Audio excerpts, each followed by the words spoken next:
Maddie. Honestly, Megan said this in the last video. I need you to beat her ass.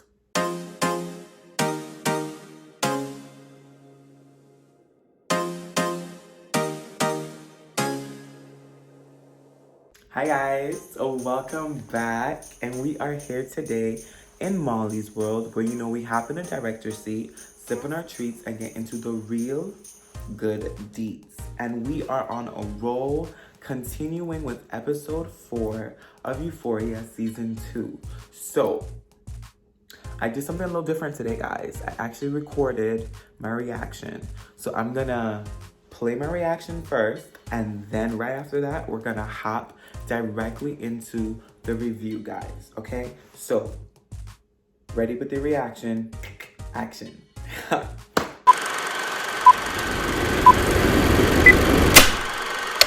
Okay guys, I look busted, dusted, and crusted, but like I said, this is a reaction, genuine, first time watching the episode. I have my food, and if you know me, I have to eat while I'm watching TV.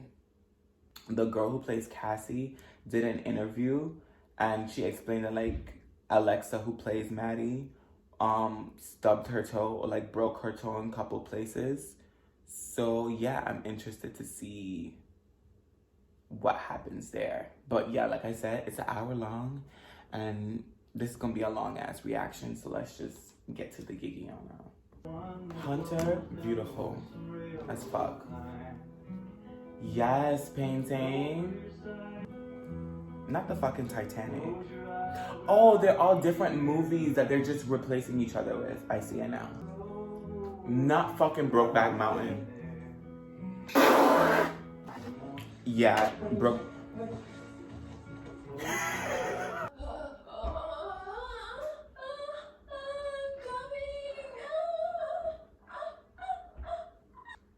Yeah, Jules is not dumb. He just called her bro. That was so cute.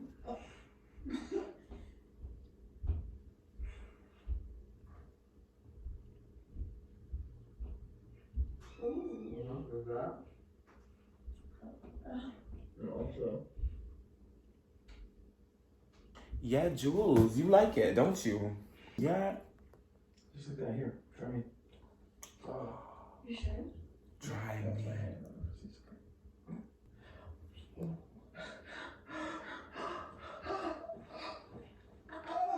Yeah. I can see why they're dating. Gag. Hashtag fucking gag. I knew this was gonna happen. I knew it. I saw it coming. Yeah, fuck him. Ride him like a horse. I know the song. Motherless Child. And I know it. Nate is fine. I ain't gonna lie. I just don't like him, but he's fine. And Maddie is so fucking pretty. Cause you're fucking sick and twisted. She just said you ruined her. You think that's romantic? Yeah, Lexi is smart. Lexi sees everything. I'm not talking about obsession or fighting or fucking. I'm talking about love.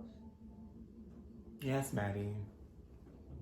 This isn't about being a fucking good person, Cassie, or being a fucking good friend. This is about you getting what you want. Nate, what? You can fucking leave or you can get in the bed. It's up to you. You're so... Bro. But you can't seem to fucking comprehend. What you don't understand me is I am crazier. That's not something to be fucking proud of, Cassie. Doesn't matter. That is something you should be scared of. Eat. What the fuck is wrong with you? What is wrong with you? Cassie, stop. Please don't stop, Cassie. I love you. Cassie, please keep walking. Cassie, please keep walking. Yes! Thank you very much. Because that's not gonna work. That's not gonna fucking work. Thank you. Well, there's a difference between what you think you should want and what you actually want. How do I know what I want? You don't. Then what's the whole world are we talking about? People are retarded. Facts. No, seriously, people are fucking retarded. Facts, You Maddie. can say that word. This shit is hard and confusing. The last thing you need is to feel worse because you're not feeling something you're supposed to feel. Do what feels good to you. Period. Dancing with me on my birthday. I fucking love Maddie. Come on. She acts like a bitch, but she got a heart. I'm sorry, Cassie, you're fucking stupid. One minute I'm rooting for you, and the other minute I'm just like, girl, die. The G. Oh, I hope he doesn't do something stupid. I pray he doesn't do something stupid. I don't like Cal, but I pray he doesn't do something stupid. Why? But I have like so much fucking anxiety. Because I can't fucking stand you. What?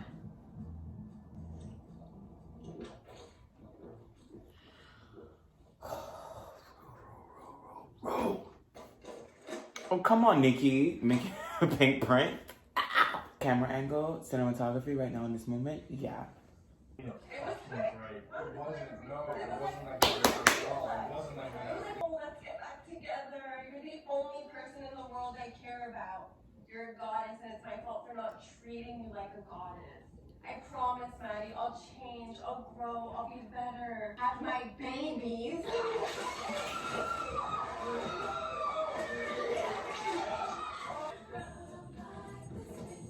I'm gagged.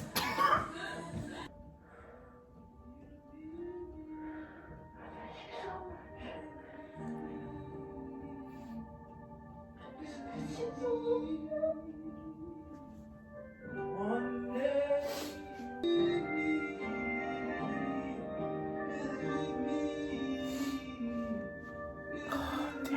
Fuck. I'm an animal. I'm a motherfucking Rottweiler. You know how many men I've fucked? What? Cal, stop it. I had sex with a man for the first time when you were in your mom's belly. Dad, why the fuck are you saying these things? Living a double life. Not my biggest regret.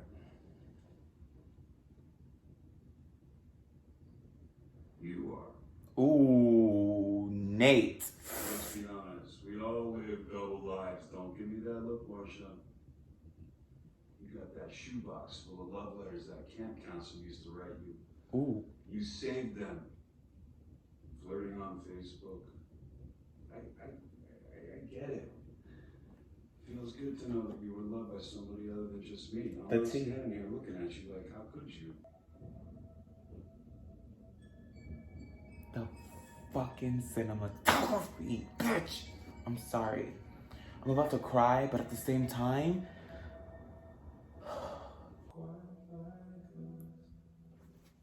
what? Once again, like I said, please excuse my bustedness in that last video, but moving right along with the program. There was a scene in the show where I was kind of confused, but at the same time filled with like all this angst, energy, and emotion.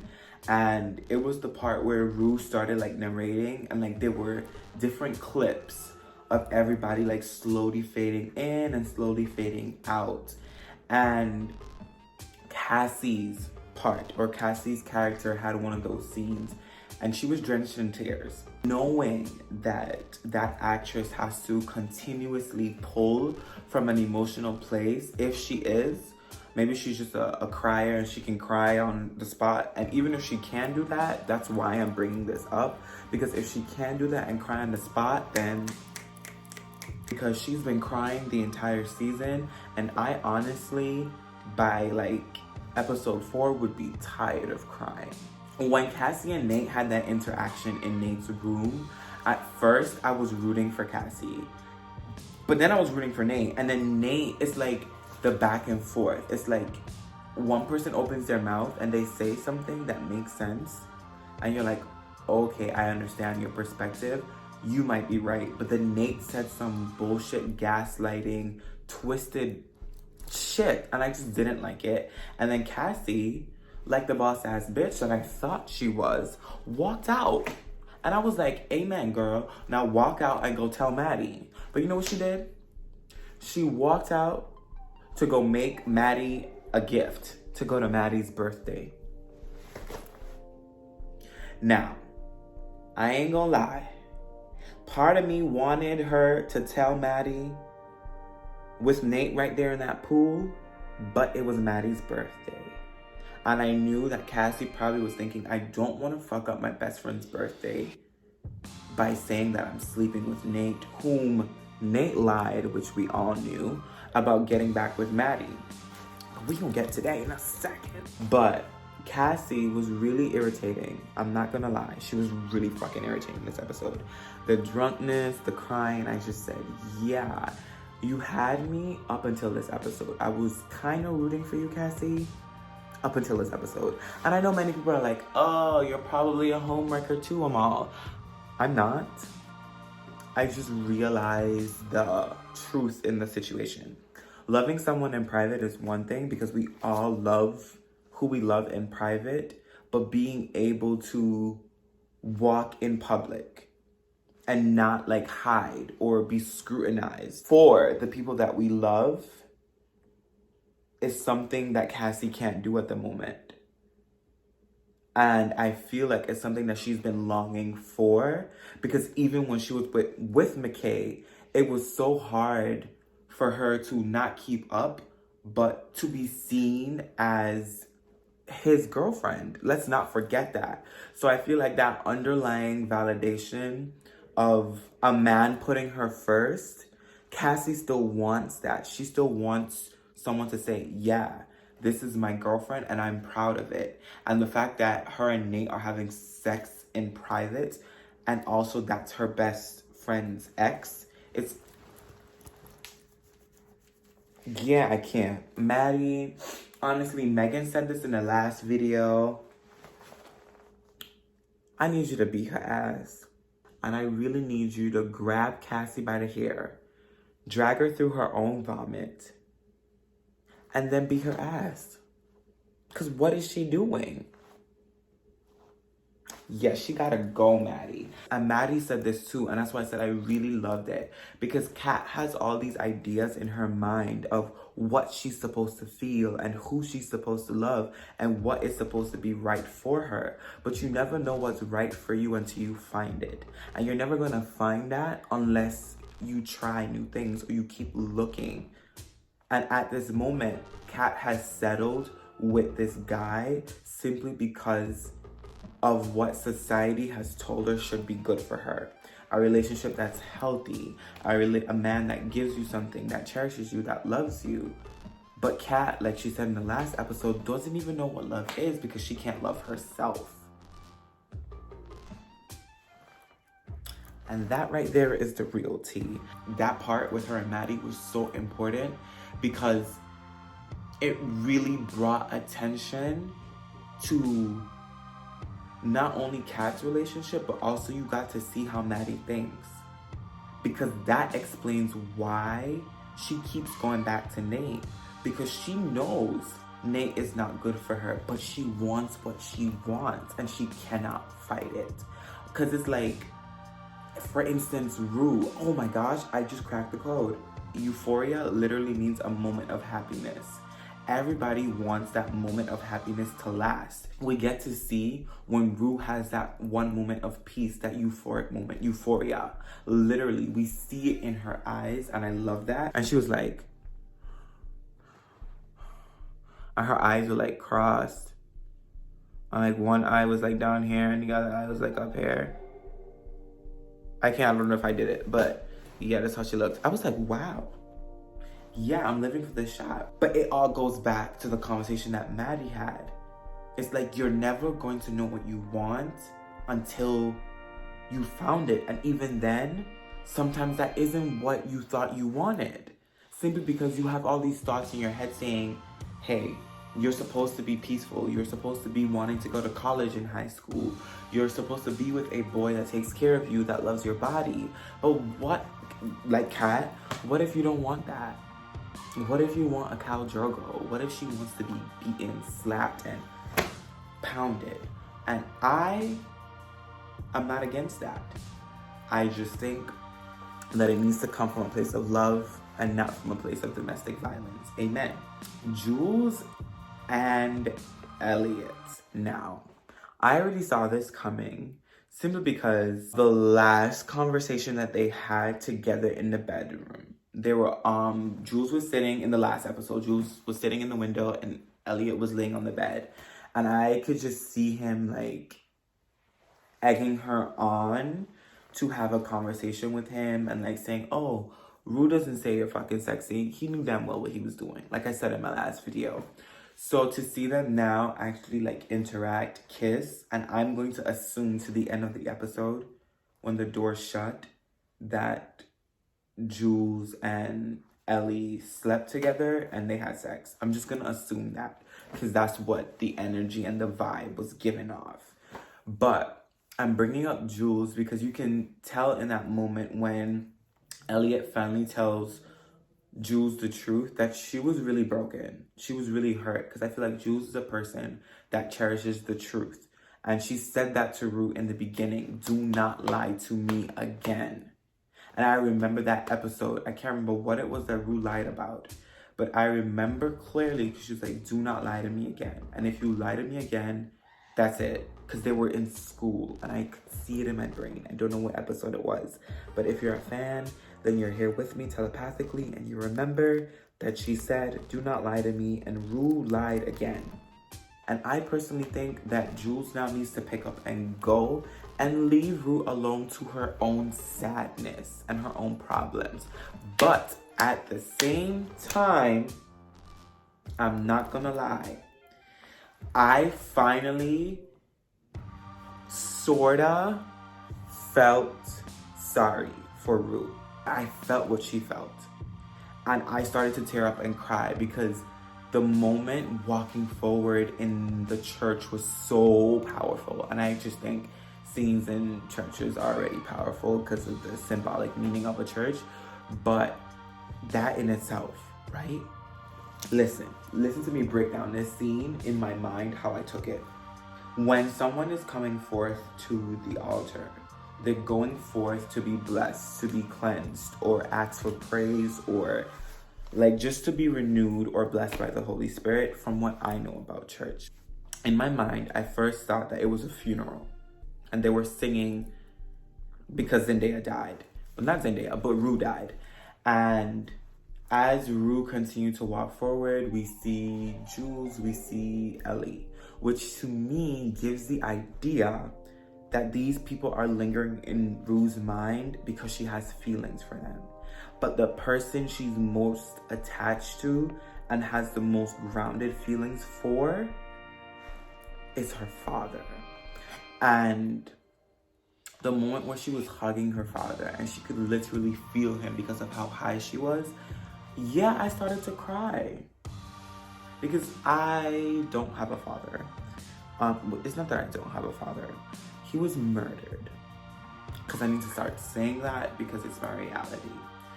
But yes, so that seeing, I don't want to cry again. Gross, we're not doing that. But seeing Zendaya play Rue and have that moment and interaction with her father was an insight, I think, that we can see in a hopeful manner for her getting sober. Because I feel like she needed to hear that her father was always with her. I feel like she needed to hear that she wasn't a bad person, that something isn't wrong with her. And to hear that coming from her father and that empowering, like I said, walking down that aisle and being hugged in that church, I could feel it. And I myself was like, yeah.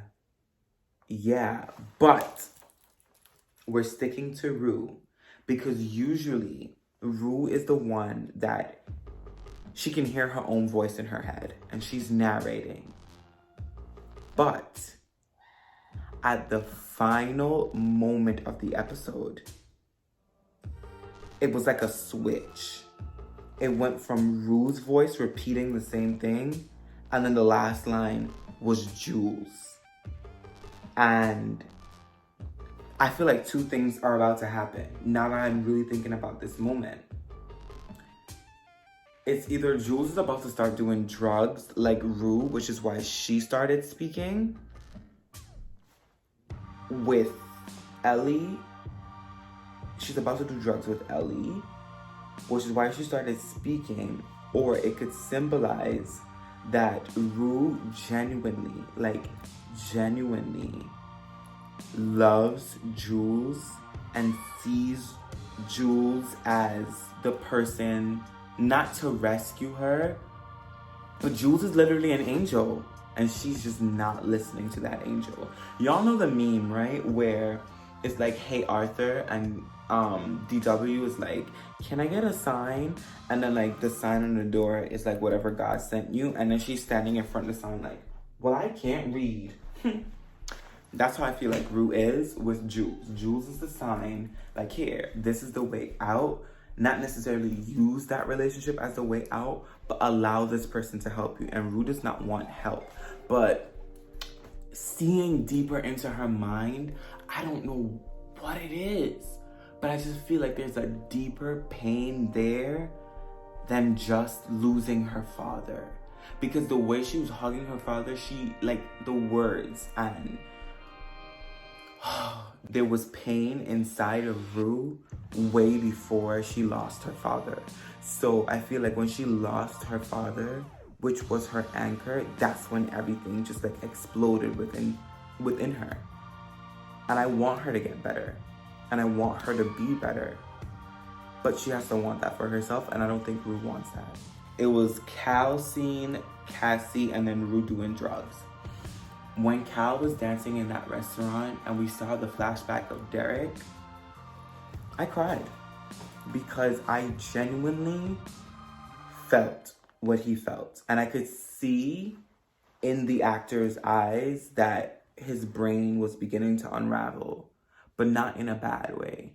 Because I know that when we're drunk, like, alcohol lowers our inhibitions, meaning that we aren't afraid to say certain things, and if we feel certain things, we aren't afraid to feel them. So I feel like Cal in that moment definitely like came full circle. He was like, this is who I am. I am who I am. And when he got home and he read everybody for filth, I was gagged because I already knew something was up. And I definitely feel like Marsha, Cal's wife, knew the entire time, which is why she was messaging her little man on Facebook. The whole family got problems. The whole family is fucked up. And Cal said, yeah, it's my fault. But also, too, it's also your fault that I'm not getting to live my life. I want to fuck men. I want to fuck women. I want to fuck transsexuals. I want to do what I want to do. And who's going to stop me? Nobody. We don't really know who Nate is. We just know that he's angry. That's all we know. We know that he's angry and that he's a product of his father. But who is Nate? What is Nate? Nate doesn't even know who Nate is. And that was the point that his father was trying to make. That the family is so stifling and constricting and living up to what society thinks that they should be, that they haven't even found who they are. And he, in that moment, Cal, found himself, and he knew who he was, and he knew who he wanted to be. Now, I saw a TikTok that mentioned something about Ash being the little boy in the family photo, because there's 3 boys in that family photo. If I'm not mistaken, there's 3 children in that family photo, because there's Marsha, Cal, I think Nate was down here, and the other brother. And I just don't know if there was an older brother that died, a younger brother that we have not seen running around the house. Where's the other child? And I know the producers know that we're asking these questions, so where's the other child? Come on now, give them to me. I need that storyline to come true.